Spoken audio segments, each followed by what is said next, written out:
Bonjour à tous, alors dans certaines de mes vidéos, à quelques reprises, vous m'avez peut-être entendu parler de ce que j'appelle personnellement la glu anxieuse, pour qualifier cette espèce de tendance de notre esprit à se rigidifier, à rester véritablement collé à une pensée ou à des pensées et à pas pouvoir se les sortir de la tête, et donc ces pensées reviennent et reviennent et reviennent sans arrêt.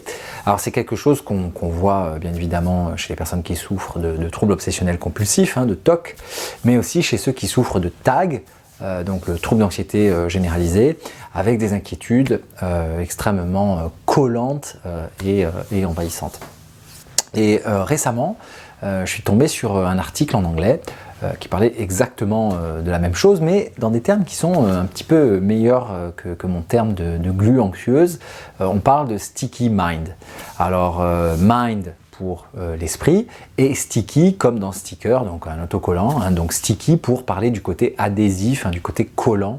Donc un sticky mind, mais c'est littéralement un esprit qui a tendance à rester collé à une pensée quand on est anxieux. Alors, qu'est-ce qui influe sur ce fameux sticky mind? C'est ça dont je vous propose de parler aujourd'hui.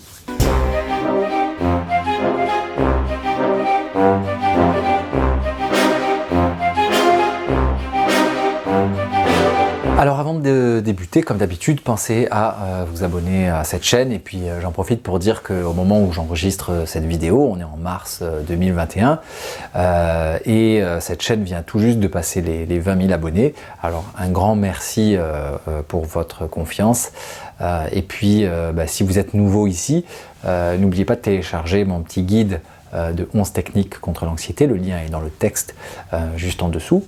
Et si vous souffrez du trouble panique, j'ai également une mini-série de vidéos avec beaucoup d'informations sur les attaques de panique, et éventuellement un programme si vous voulez aller plus loin.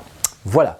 Alors, donc j'en reviens à cette histoire de sticky mind, donc un esprit collant, donc un esprit qui a tendance à avoir des pensées répétitives assez facilement, ou à avoir l'impression de ne pas du tout contrôler ses pensées, ou d'être incapable de s'enlever de la tête certaines pensées qui reviennent et reviennent sans arrêt, et ça d'autant plus d'ailleurs qu'on voudrait les repousser.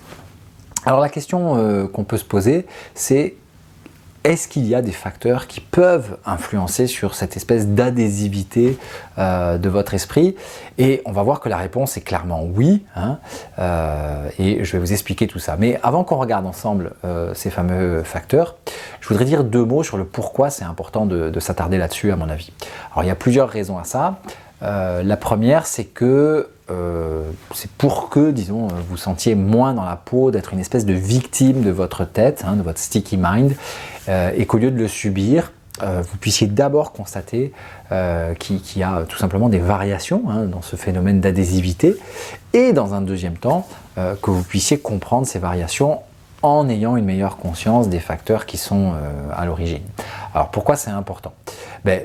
Parce qu'on sait très bien que les anxieux ont facilement tendance à se blâmer, à s'accabler pour l'anxiété qu'ils vivent, ou à interpréter l'anxiété et les symptômes anxieux comme des signes de faiblesse, qu'on est nul, qu'on n'est pas assez ceci ou pas assez cela. Or, et c'est un des messages importants que je voudrais vous faire passer aujourd'hui, c'est que ce sticky mind, c'est quelque chose dont vous avez hérité, et dont vous avez vraisemblablement hérité génétiquement. C'est une caractéristique biologique, et donc vous y pouvez absolument rien. C'est comme la couleur de vos yeux, vous ne l'avez pas choisi, et qu'elle vous plaise ou non, vous y êtes pour rien. Et je dis souvent à mes patients, s'il n'y a pas de choix, il n'y a pas de responsabilité. Vous ne pouvez pas être tenu responsable de quelque chose que vous n'avez pas choisi. C'est vrai pour des victimes de trauma avec lesquelles je travaille beaucoup, mais c'est vrai aussi dans ce phénomène de sticky mind dont on parle aujourd'hui. Donc, vous êtes venu au monde avec cette caractéristique d'avoir un esprit adhésif, et la nature ne vous a pas demandé votre avis, c'est pas quelque chose que vous avez choisi.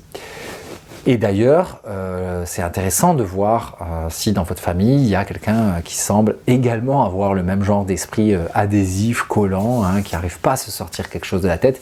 Et en général, vous verrez que vous retrouverez assez facilement cette espèce de pattern chez un frère, une sœur, un parent. Donc première chose, ne vous blâmez pas pour quelque chose que vous n'avez pas choisi. Je pense avoir moi-même hérité d'un sticky mind, donc je sais que c'est probablement plus difficile pour moi que pour la moyenne des gens de me sortir un truc préoccupant que j'ai en tête, et j'y suis pour rien, hein, c'est comme ça que ma tête est faite. Alors maintenant que j'ai précisé ça, regardons un petit peu les facteurs qui pèsent là-dessus, et dans mon expérience, toutes les personnes que je vois qui souffrent de TOC notamment, ou de TAG, ou aussi de troubles paniques, quand je leur demande avez-vous remarqué que les lendemains de cuite, ou sans aller jusqu'à une cuite, mais disons un excès d'alcool, votre sticky mind est encore plus sticky que d'habitude. Et les gens répondent tous oh bah oui, mais tellement, carrément. Alors le premier de ces facteurs, je viens de le dire, hein, c'est l'alcool. D'ailleurs, c'est rigolo, ça fait alcool. Et ça vient vraiment accentuer cette espèce d'adhésivité de l'esprit. Hein. Donc le jour d'après, les pensées sont plus fréquentes, plus insistantes et plus intenses. Et donc évidemment, vous êtes plus anxieux. Alors puisque je suis dans les facteurs chimiques, quelque chose que j'ai appris que je ne savais pas du tout, c'est que certains médicaments en vente libre pouvaient également augmenter ces effets. C'est par exemple j'espère que je le dis bien, la pseudoéphédrine. Alors je précise, hein, je suis totalement incompétent en matière de médicaments, hein, puisque moi je suis psychologue, je ne suis pas médecin, donc c'est pas du tout mon champ d'expertise. Mais juste pour préciser, la pseudoéphédrine, donc c'est une molécule qui a des effets stimulants et qu'on va prendre si on est congestionné, par exemple à cause d'un rhume. Donc c'est vraiment des médicaments en vente libre sans ordonnance. Alors je donne pas de nom parce que c'est jamais clair pour moi à 100%, comme on est sur YouTube, si j'ai le droit de donner des noms de médicaments ou de produits commercialisés, alors je ne sais pas du tout. Mais bref, de toute façon, vous pourrez trouver très facilement de quel médicament il s'agit. Alors c'est la même chose pour apparemment les médicaments pour l'asthme ou les stéroïdes, hein, ça peut avoir le même effet. Et autre chose que vous savez certainement, c'est la caféine, hein, qui est un stimulant, donc elle aussi. Et quand elle est consommée en grande quantité, ça va accentuer ce phénomène de sticky mind. Alors à côté de ça, il y a les facteurs physiologiques. Alors le plus évident, hein, et si vous avez noté que vous avez un sticky mind, vous avez probablement remarqué que votre esprit était d'autant plus collant que vous avez mal dormi. Donc si vous avez très peu dormi et qu'en plus vous avez bu la veille, vous avez littéralement un tube de colle, hein, dans la tête. Une autre chose qui est en lien avec le cycle veille-sommeil, je ne sais pas si vous avez fait cette observation, mais ce qu'on retrouve souvent, c'est super sticky, super collant le matin au réveil, mieux au fil de la journée, très bien le soir, par contre à nouveau horriblement sticky au moment de poser la tête sur l'oreiller ou pendant la nuit. Alors je suis curieux de voir encore en commentaire si vous remarquez vous aussi que ça suit ce cycle au cours de la journée. Un autre facteur important, on ne sera pas surpris, c'est la fatigue générale, hein. L'esprit est plus collant si on est fatigué, si on est malade, hein, ça va souvent de pair. Ou évidemment si on traverse un épisode dépressif, hein, donc si l'humeur est chroniquement triste, il y a beaucoup plus de chances que ça arrive. Et d'ailleurs j'ai déjà parlé, hein, sur cette chaîne des ruminations dans plusieurs vidéos que j'ai consacrées à la dépression. Et les ruminations, c'est clairement une manifestation de ça, hein, puisque les personnes donnent l'impression de ressasser encore et encore et encore des pensées négatives sur elles-mêmes. Toujours dans les facteurs physiologiques, il y a le syndrome prémenstruel, hein, qui semble jouer énormément là-dessus. Alors c'est quelque chose auquel personnellement j'étais pas du tout assez sensibilisé en tout cas en début de carrière, mais aujourd'hui, après avoir entendu des dizaines, hein, si c'est pas des centaines de femmes me dire à quel point ça joue sur leur humeur, leur niveau d'anxiété, et parfois même pour certaines personnes quasiment 2 semaines, hein, c'est clair que c'est quelque chose qu'il faut prendre en compte.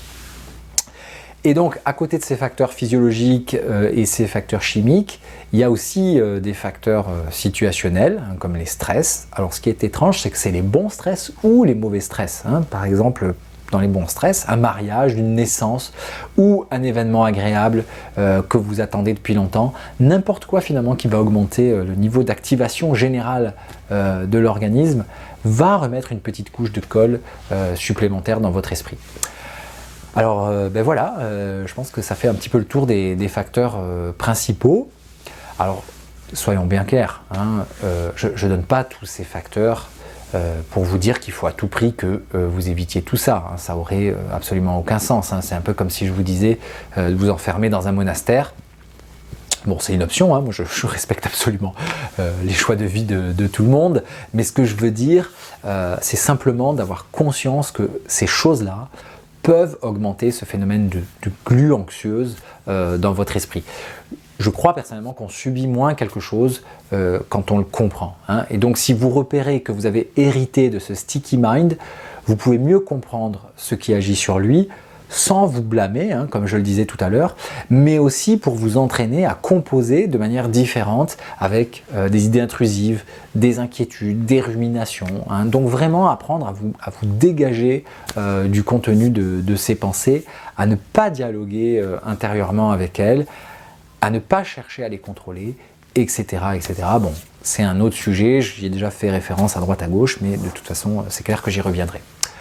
Avant de terminer cette vidéo, je ne veux pas oublier de remercier Dr Seif et Dr Winston qui m'ont vraiment permis de mieux comprendre, de mieux formuler ce phénomène de sticky mind et aussi de mieux voir quels étaient les facteurs, ceux dont je vous ai parlé aujourd'hui, hein, d'ailleurs rien d'autre, qui jouaient là-dessus et qui augmentaient ces phénomènes. Par exemple, tout ce qui concerne les médicaments, je ne le savais pas du tout. L'alcool, tout ça je l'avais remarqué, l'alcool, le manque de sommeil, la fatigue, ça c'était évident parce que avec les patients on voit ça très souvent, mais en ce qui concerne les médicaments, ça je l'ignorais, et puis c'est vrai que c'est pas n'étant pas médecin, comme je le disais tout à l'heure, c'est pas nécessairement, je fais pas le rapprochement, puis c'est pas des choses que je savais.